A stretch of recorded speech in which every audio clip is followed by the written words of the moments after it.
You know, earlier when you were talking about how you really appreciated Jerry Goldsmith for every time he approached a piece, he acted as if he had not written anything before. And I read that you're very passionate and very involved with supporting music and education. Is that something that you bring to that in supporting that movement, inspiring kids to tackle their challenges that way? Or if you've reached a certain point in your life and maybe you have some kind of success, that there's still another level you could take it to? That's certainly true. I've never kind of evangelized that specific point. I do a lot of teaching, and I do events at schools, and I'm starting to become pretty regularly at the Grammy Museum downtown. They have kids coming in on school buses all day, every day. I love that.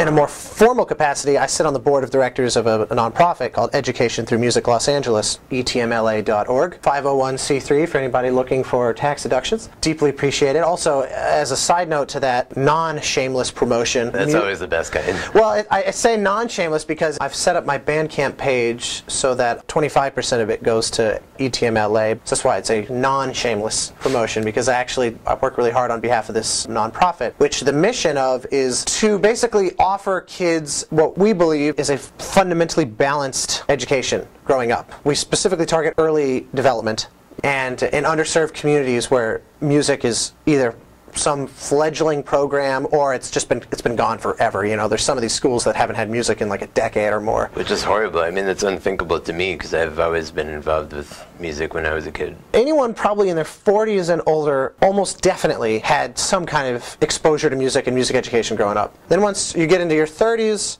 it starts to become, as you get towards the 20s, in terms of age demographics, it starts to become kind of hit and miss. And then once you get into the 20s and teenagers, it's like at this point, more often than not, they don't have it. Because it's always one of those things that if a school district is strapped for cash, this is one of the first things that they're like, well, this is a luxury item, let's get rid of it. All neuroscientific research and sociological research and infinite amounts of just anecdotal evidence from teachers all says that it is so not a luxury.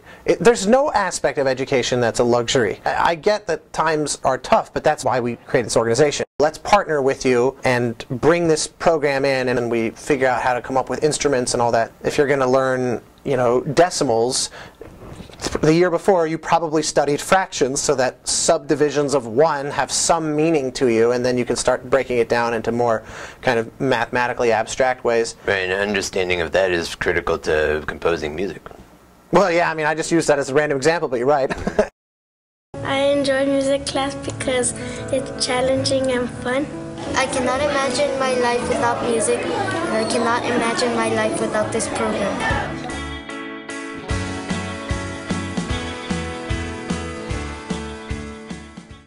I walked to my car, and by the time I got there, it had all shown up in my head.